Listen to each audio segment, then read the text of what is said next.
男子睡觉打鼾经常被憋醒，竟然是患上了阻塞性睡眠呼吸暂停低通气综合征。他就是好几年都打鼾，然后吧，就是最近这几年比较严重。原来他最瘦的时候才100几斤，然后就持续现在一直发胖，一直发胖。您知道什么是阻塞性睡眠呼吸暂停低通气综合征吗？它的危害有多大？得了这种疾病，我们应该怎么办？我们现在也有一些手术的方法，比如说你这个软腭比较松弛啊，比较肥厚啊，我们通过减容啊，增加你咽腔的这个空间。健康新主张邀请长春中医药大学附属医院耳鼻喉科主任韩梅教授做客演播室，为您权威讲解，敬请期待。心情好，身体棒，欢迎收看《健康新主张》。大家好，我是文婷。大家好，我是大牛。每周3、周4晚上的10点10分，别忘了跟大牛和文婷来赴健康的约会。如果您不方便守在电视机前的话呢，请您扫描屏幕下方的2维码，关注都市频道的官方微信平台，互动随时进行。移动的都市频道，期待您的关注。同时呢，进入即时通 APP， 您就可以在线收看我们的节目，欢迎您的围观。今天在这儿哈，我得跟大家先表扬一下大牛。这一段时间哈，为啥表扬你？你别懵啊！你这一段时间真的是为了节目还没少挨累哈。你们瞅瞅，我觉得今天大牛这个精神头明显就落了一截儿，是不是？对。哎，得得，你可别给我戴高帽了哈！工作累点没啥，毕竟我这不年轻嘛，这不是。可年轻了，是老年轻了。你好好，你调整一下你的语气。我觉得在你心里吧，我怎么就好像就是不年轻了呢？年轻，我这就是喜欢你这份有自信嘛，是不是？哎呀，自信感特别爆棚。得啊，咱们还是赶紧说，今天你为什么感觉这么憔悴？哎呀，解释一下。别提了，昨天晚上吧，我发小从外地回来了上我家睡的觉。哎呀，我的妈，那呼噜啊！那房盖都给你周起来呀，那是惊天地泣鬼神呐反正也是喝点酒。这家伙他睡我家客厅我和我爸我妈给他打了1宿精。哎呀，这还怪押韵的呢，是不是？那你看看那你发小这个呼噜这么厉害，你的呼噜都没盖过他吗？听说你不也打呼噜吗？关键我个我也不知道是吧？这么个情况。这说明你这发小打鼾。如果他跟你们都不在一个房间睡的话，还能闹得你们都睡不好的话，那说明他需要治疗。是不是得腿大点的，是吧？是不是？哎，你刚才说治疗，你的意思是打呼噜是病啊？当然了，这个如果呼噜到了一定的程度，尤其是这种呼吸障碍的这种程度的话，那就是疾病了，知道吧？连续不断的呼噜声，其实就跟发烧一样，是身体发出的这种求救的信号。这睡眠呼吸气流如果不畅的话呢，就会引发这种鼾声最危险的是打鼾，就像你说的，你发小的这种那打着打着，我跟你说，是不是有那种情况，就是呼完了。不打了，对，然后你就感觉他这个肚子在那就停住了，呼，好像一直都喘不过来气儿，完了，一下嘎又出气儿了，是不是这种？这种疾病就非常的危险了对，这打着打着喘不上气儿了这个有的时候这个几秒、10几秒，甚至时间更长，然后一声特别大的响声，然后就又打起来了，然后整晚这个呼噜声都是呼噜一声，完了憋气一段，呼噜一声憋气一段，就这么度过的。这很可能会导致这夜间的猝死，你知道吗？是不是？再喝点酒那就更麻烦了。这个像这样的情况呢，这个因为喝点酒，或者说他有这种就刚才我说的这种疾病，叫什么呢？叫做睡眠呼吸暂停低通气综合征。有这样疾病的人，他在夜晚睡觉的时候就猝死了，这个新闻还是挺多的。这个《健康时报》的消息就有报道称江西4岁肥胖的男孩叫小海他这个因为睡眠呼吸低通气综合征在半夜的时候。这个睡觉就停止呼吸了，就是这口气儿就没倒过来还有《南方都市报》还有一则新闻是这样说的：这一位40多岁的女性这个当然了，她也是有这个鼾症的就是这个睡眠低通，这个太长了，我就说鼾症吧在医院呢，因为没有这个睡眠监测床，不得不在宾馆住了1晚，结果。就因为他有这个严重的这个呼吸暂停的这个情况，他在宾馆就呼吸暂停了，就睡过去了。哎呀妈，怎么这么严重？这么严重吧？严重别不信看下面这个视频之后，我觉得你就能明白了。在传统观念中，很多人都觉得打呼噜是睡得香、睡得好的表现。如果有人跟您说打呼噜其实是睡眠障碍的一种，您会相信吗？34岁的高卫东经营一家餐馆，餐馆的生意越做越火，他的睡眠质量却是越来越低。原来没干这面馆之前挺好的，干面馆之后就自从胖了之后打呼了之后就这样了。完了之后晚上熬夜，早上起早，形成这个规律，生活不规律。平时白天困，那个四肢无力，完了之后晚上睡觉做梦。高卫东睡觉有个习惯，就是打鼾，打了10多年。一开始没有放在心上，最近这几年，随着体重的不断增加，情况越来越严重，呼噜声也越来越大，吵得全家人都睡不好觉。他也常因为喘不上气被憋醒。他就是好几年都打鼾，然后吧，就是最近这几年比较严重。原来他最瘦的时候才100几斤，然后就持续现在一直发胖，一直发胖，那现在都200多斤。经过诊断，高卫东患上的是睡眠呼吸暂停综合症。连续不断的呼噜声跟发烧一样，是身体发出的求救信号。睡眠呼吸气流不畅就会引发鼾声。真没想到啊，原来打呼噜也是一种病，而且竟然有致命的隐患。那打呼噜的人这么多，那岂不是有危险的人也很多了？打呼噜它也分级别，或者分良性和恶性的哈。良性这种打呼噜，这个往往是这种这个声音很粗啊，但是一直是持续的。你比如说，它叫呜呼呜呼，大概是这样的，是吧？有时候反正睡得香。对，它有节奏，都有规律，你知道吧？另一种是什么呢？声音比较细，但是还是连续的，就这个连续是非常关键的，知道吧？这2种其实不可怕，可怕的就是我刚才说的，就是学你发小那种，就是呜，然后一下就憋住了，是吧？不打了，然后就在这憋着。很多人说：“哎呀，这是累了，知道吧？”其实这是窒息的前兆，或者说，实际上他在这10来秒钟或者几十秒钟就发生了窒息，这个时候特别危险。就是这个睡眠呼吸暂停低通气综合症的这个高危阶段，一旦发生了，我跟你说，真得到医院去啊！自己不知道，这床伴是特别的担心。一是担心，2是遭罪。这个感觉像什么呢？就是楼上邻居天天到家甩2双鞋，完那天呱甩了一只，那一只哪儿去了？就一宿也睡不着。对，你听不着他那个声，你就担心。担心。这么说我就发小，那岂不是说每天一睡觉就都有可能过去啊？对呀，那得让他上医院看看，这病可得治。说得好，耽误不了啊。对呀。最新呢，还有一项调查的数据是这么显示的：我国每100个人当中有3到5个人打呼噜。这个3到5个人打呼噜里面，其中就有1个是比较严重的，就是我刚才说的这种睡眠呼吸暂停低通气综合症，都需要治疗。你想想，至少1%吧。这个数据一说起来，可能大家还觉得离自己比较远但其实我觉得并不远。对，你看我发小，我俩8班同岁对吧？昨天要是不上我家睡一宿，我真觉得他是好人一个呀，因为白天看也没啥毛病啊。你看，你还觉得白天看没啥呢？我跟你说，凡是这样的患者，他在白天也有一些相应的症状，你可能都没注意。是吗？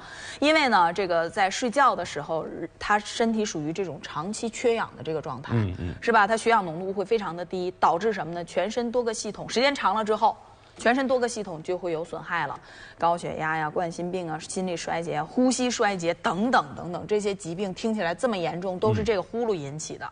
还有关于这个病呢，我们的记者呀特别走上了街头，让大家来说一说他们对这种鼾症的症状到底了解有多少。身边有没有人就是经常打鼾的、打呼噜的？有。那你觉得这个打呼噜是不是一种病呢？如果说是轻微的话，它可以不算是一种病，但是有一些人就是几乎天天打，这就是最好还是去医院稍微诊断一下，或者说咨询一下吧。那你觉得长时间的打呼噜，就那种还有中断暂停的那种，你觉得有没有危险？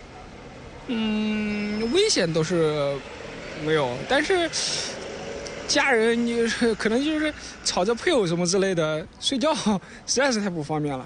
那你听过有一种病叫做睡眠呼吸障碍综合症吗？我好像听说过。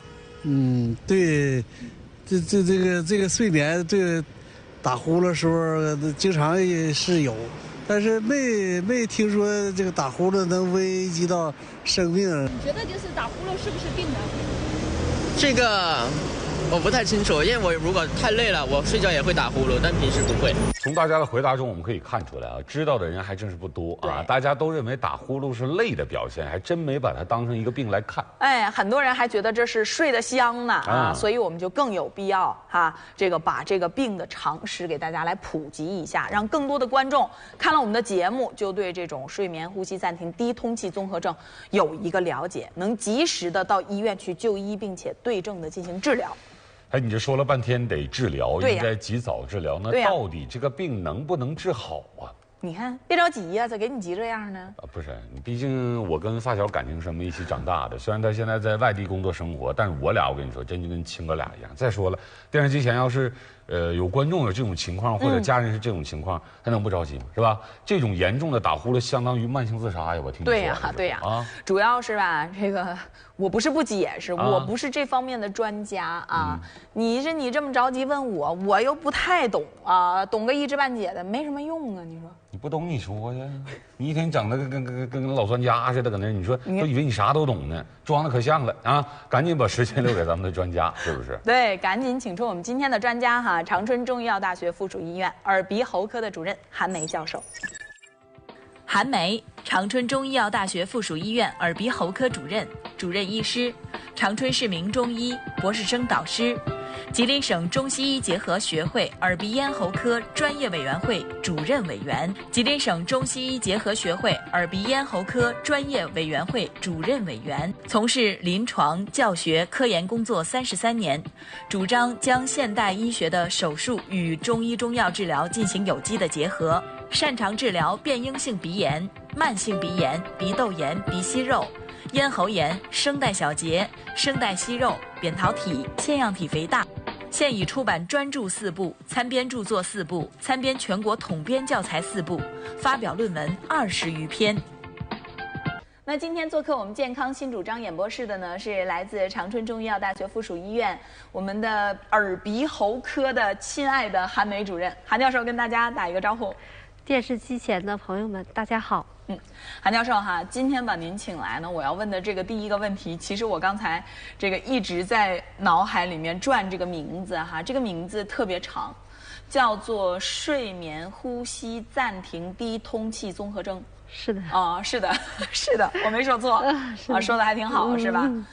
这个病你先给我们解释一下。病啊，实际就是平时大家理解的就是晚上睡觉打呼噜，只不过这个打呼噜和一般的打呼噜不一样，它是高级呼噜啊，这个我是太深有体会了，对，就会经常有这样女同志抱怨家里的丈夫啊晚间睡觉打呼噜，影响她的睡眠，是吧？会有出现这种情况。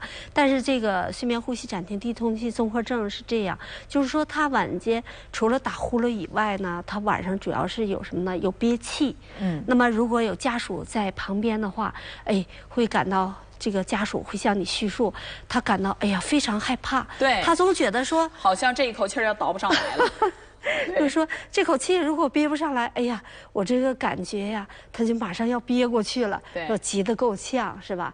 因为他在定义当中是这样的，就是说你如果晚间平均睡眠如果在7小时之内，如果发生这种憋气呀，大概在10次左右，而且每次呢在10秒钟左右，那这样呢我们就可以诊断是这种低通气的综合症，我们平时也就简单的说叫鼾症。有些病人觉得说晚上我不就是打一个呼噜吗？这算什么事儿呢？是吧？有的病人呢可能会觉得说我晚上睡觉睡得不是很好，然后呢我可能有被憋醒的情况晚间呢我一下就憋醒了，但是实际他憋气的那一段呢他自己是不知道的，对，只有家属在旁边才会发现。引起这种鼾症的原因都有哪些呢？主要分这个2大方面，一方面是中枢性的，当然中枢性的就很少了，这比较特殊。在临床上我们见到的主要还是以阻塞性的为主。那么这个阻塞的这一部分呢，那就分几个段儿。第一个段儿呢，就是说在鼻腔。比如说鼻腔它有一些疾病啊，比如说像鼻中隔弯曲呀、慢性鼻炎呐，或者是鼻息肉啊，这些就是阻塞他鼻腔的，他鼻腔通气不是很好，那他晚上睡觉可能是会打呼噜，在鼻腔这一段。那还有一段呢，就在咽喉这一段。在咽喉这一段呢，比如说他远腭比较松弛，或者是扁桃体比较大，再一个呢，就是说他体质比较肥胖的病人，他身体比较肥胖，在咽腔呢也是。我们形容它是很肿胀，那实际我们要用普通的话来讲，那也是咽腔也胖了，是吧？就是你胖，你是全身都胖，你以为你就肚子上有脂肪吗？不是的，这儿也有。对，所以这样呢，我们的呼吸通道呢就比较窄，所以说它就会出现打呼噜。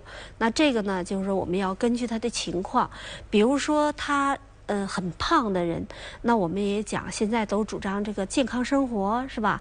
那很多人呢，我想呢，他就应该首先要考虑的，我们遇到这样的病人呢，我一定要先告诉他，首先你一定要管住嘴，迈开腿，先把你这个体质肥胖的赘肉给它锻炼下去，一定要下定决心减体重，这是非常重要的。减体重其实就是有一些患者就能缓解了啊，对呀，对，那么这个肥胖的人群，然后咱们刚才讲到的这个，你比如说有鼻炎的，是吧？这个这个肥胖的这个扁桃体炎的，还有这个咽部有问题的，是吧？等等，这些是一部分，还有这个肥胖的哈。那么除了这些之外，我觉得是不是它和年龄也相关呢？有关呢。为什么说在这个男性得的比较多啊？这个可能和激素水平有一定的关系。另外一个呢，就是很多人啊，我们在临床上看到，就是有人很喜欢喝酒，是吧？对，有些人他这种情况是酒后更重。对呀。那在这儿我就想问您了，不管他是什么样的原因造成的，他有这样的综合征的这个情况的话，那么我们的应对方法是什么呢？除了刚才说的减肥啊，减肥是必须的。对。再一个，晚间睡觉的时候最好还是侧卧。侧卧位，侧卧些能好一些。如果你在仰卧位的时候，可能会更重一些。再一个就是治疗原发病，我们现在也有一些手术的方法，比如说你这个软腭比较松弛啊，比较肥厚啊，我们通过减容增加你咽腔的这个空间治疗原发病，这些都可以。还有一种呢，就是内科的一些治疗方法，比如说晚上睡觉的时候带一些低通气的这种呼吸机也可以。这个就是暂时是，比如说他病情很重啊，晚上憋气很厉害呀，那我们就暂时，因为他在短时间内可能不能一下子把体重就减下去了，那我们也可以暂时带这么一个低通气的这么一个呼吸机，最起码能保证他晚间睡眠能好一些。然后呢，再去治疗他的原发病，或者是在最后实在不行的话，我们也可以做一些手术，也可以减容，也可以。那你比如说做完了这个减容手术之后，就是大家肯定都会好吗？不一定。这个呢，因为它从理论上来讲，我们做了减容术，那你可以增加你的这个通气量，对吧？但是可是有的人。他如果不注意的话，接着还有一些引起他发胖的因素，他自己没去锻炼呐，去注意呀，那他可能还会增加他的体重，是吧？所以说这个方面呢，就是说，为什么我遇到这样的病人，我首先都让他先减体重，让他有这个意识去把自己的体重减下来，然后我们医生再人为的去帮助你增加你的呼吸的这个增加你的通道。韩教授哈，我准备的这些问题呢，我觉得您都回答得非常的清晰哈，我也听得挺明白的。那么我相信大家也会有所收获。但是呢，这个我们的网友啊，其实有很多问题哈，我们现在甄选出来了，这样咱们一块来回答一下他们的问题，好吗？好的，好的，时间交给大牛。好的，时间交给我哈。其实不光网友有问题，我也有问题，因为我也是打呼噜当中的一员哈。我们来看一看第一位网友提到的问题，说自己的老伴儿也是常年的打呼噜，想知道打呼噜这个事儿到底到一个什么程度需要到医院去就医呢？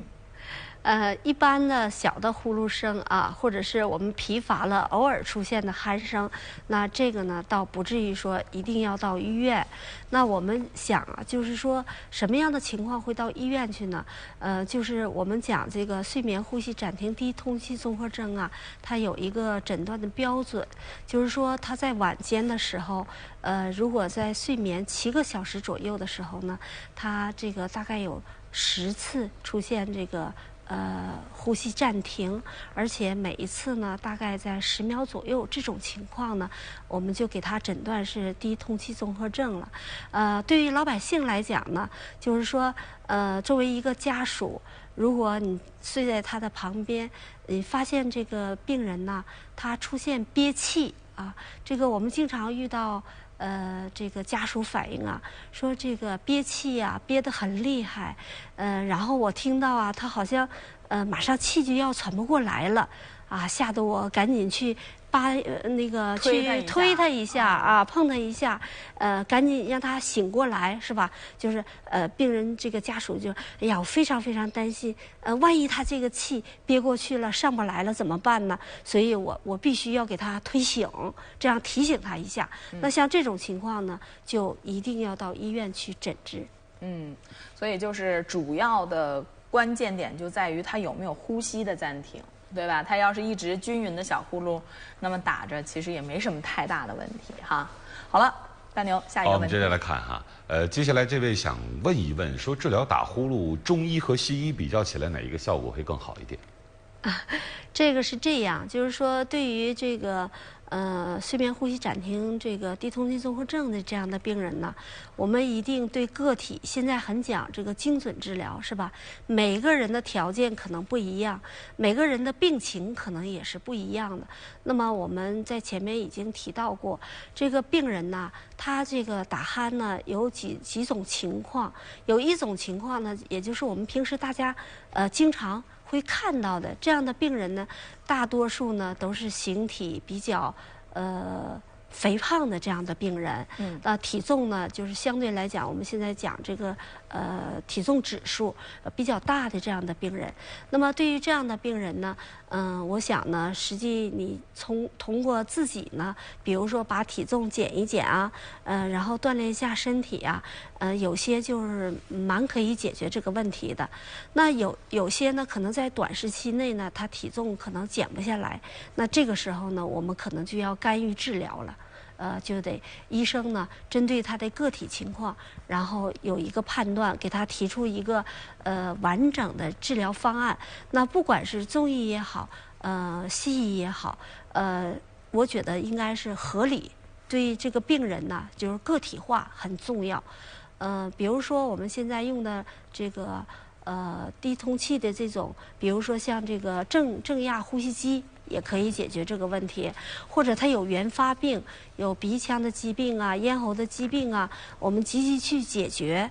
那么有一些呢，我们老百姓讲，我们保守治疗，不通过手术，如果能解决的话，那就是最好了。我们尽量不做手术。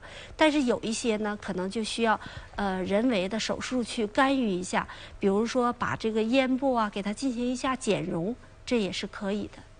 所以就是每一个人的情况都不太一样，那么不能说中医好还是西医好的问题。好，我们来看最后一个问题。这位网友问到：经常打呼噜的人对于枕头有没有什么特别的要求呢？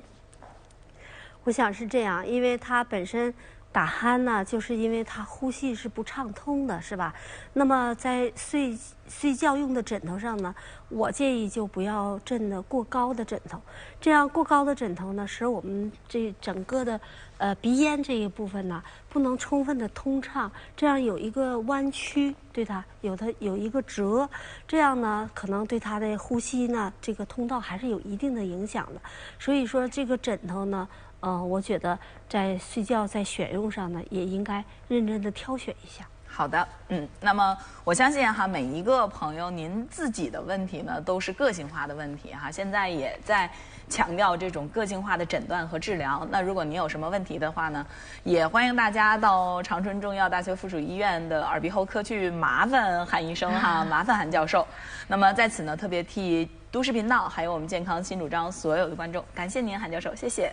谢谢，不客气。那听了专家的讲解呢，我相信大家对这个睡眠呼吸暂停低通气综合征就有了比较清晰的了解了哈。怎么预防它，然后呢，也知道我们应该怎么做了。这回我对这个病知道的是非常清楚了哈。一会儿我就赶紧把这个新鲜的一手资料告诉我发小，热乎的，让他引起重视，及时就医啊，并且坚持得减肥，有个好的生活习惯，也能有一个好的睡眠嘛，对吧？我真是觉得哈，咱们的节目能让更多的人受益哈，这也是咱们节目的初衷嘛。那下面呢，我们的编导特别准备了一个视频。那这个视频呢，对于睡眠呼吸暂停低通气综合征的发病原因、治疗还有预防做了比较详细的总结，我们一块儿去看一下。人一生1/3的时间都在睡眠中度过，打呼噜逐渐成为睡眠协奏曲，有惊天动地的，戛然而止的，跌宕起伏的。打呼噜不止影响别人睡眠，更可能会导致你长睡不起。对于打呼噜段位高的选手，这很可能就是一种疾病了。医学界给出了一个专有名词，叫睡眠呼吸暂停综合征。就是睡觉的时候，你响亮的鼾声突然中断，虽然使劲呼吸，但就是喘不上气。有时通过调整体位才开始呼吸，甚至干脆被憋醒后才能正常呼吸。所以呼噜量大、鼾声不规则的朋友们要注意了，是不是患上了睡眠呼吸暂停综合征？还有，爱睡觉也是此病的特点，医学上称之为嗜睡，开会时睡，工作时睡，聊天时睡，甚至开车都可以睡。我们为什么会患上这个疾病呢？因为当人们清醒时，咽部组织是紧张的，不会阻塞呼吸；而睡着后，咽部松弛下来，积血雍垂等组织肥大，气道受阻，就会出现鼾声。如果气道被完全阻塞，气流不能进入肺部，就会引起呼吸暂停。睡眠呼吸暂停综合征不是简单的打呼噜，而是一个必须治疗的疾病。调查研究表明，我国的患病率大约是3%到4%以上，因为它会使你醒来后身心疲惫，导致身体经常缺氧，肺部、心脏等器官都会受到损害，可能引起高血压、冠心病、心力衰竭、心律失常、糖尿病等多种疾病，最严重的会导致猝死。哪一类人更容易得这种疾病呢？那就是中年男性肥胖，这是一种年龄依赖性疾病，随年龄增长，发病率升高。70岁以后，有时候发病率反而会再减低。什么方法可以治疗这个疾病呢？因为阻塞性睡眠呼吸暂停综合征的根本问题是呼吸暂停和缺氧，所以第一要调整睡姿，平躺时舌后坠，挤压咽腔，如果侧睡可缓解气道。世界上还没有药物能够有效止鼾，患者应该在专科医生的指导下选择矫治器手术或呼吸机治疗。该病在国外非常推崇呼吸机治疗，这种方法有效可靠。看来啊，睡眠呼吸暂停低通气综合征患者啊，要不仅管住嘴、迈开腿啊，这个减肥合理控制每日这个热量的摄入，还要戒烟酒、多运动。同时啊，睡眠呼吸暂停这个低通气综合征的患者，还要多进行有氧的运动，比如说快步走啊、慢跑啊、散步啊、骑自行车等等。每天啊，累计不得少于60分钟。哎，对，虽然这个名字很长，也比较难念哈，但是我们为什么一遍一遍的强调呢？就是希望这样的患者要注意了哈。夜间的时候呢，保持右侧卧位，这样呢可以避免或者减少打鼾，减少憋气，以免呢呼吸暂停。